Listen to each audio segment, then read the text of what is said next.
मैं बात कर रहा हूँ उन दिनों की जब हमारा देश आज़ाद भी नहीं हुआ था, जहाँ सुभाष चंद्र बोस जैसे नेता हमारे देश के लिए बहुत महत्वपूर्ण थे। क्योंकि सुभाष चंद्र बोस नेताजी जो थे हमारे लिए बहुत ही महत्वपूर्ण थे। तो मैं उनके बारे में कुछ कहूँगा।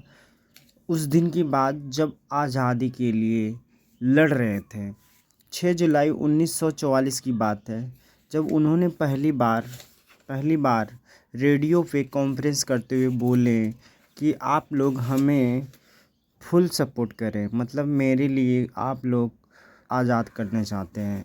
इसी में उन्होंने एक नारा दिया, तुम मुझे खून दो मैं तुम्हें आज़ादी दूंगा।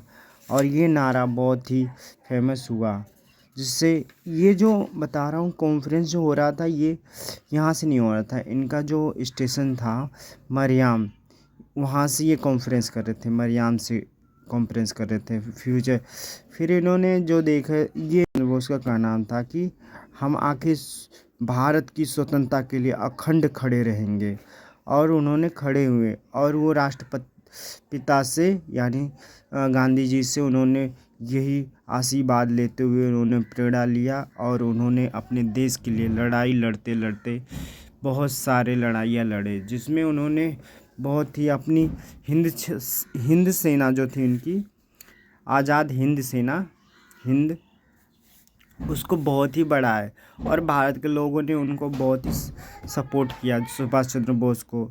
और आज भी उनके मतलब नेता होने का कोई वो नहीं है, उनके जैसा नेता कोई था ही नहीं।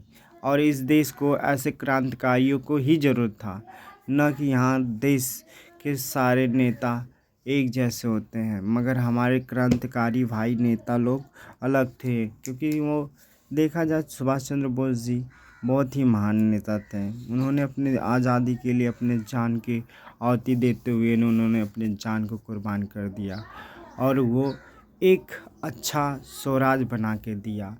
उन्होंने ही तो युद्ध करते करते बहुत सारे युद्ध भी किए, ठीक है। द्वितीय युद्ध में भी उन्होंने अपना मतलब योगदान दिया।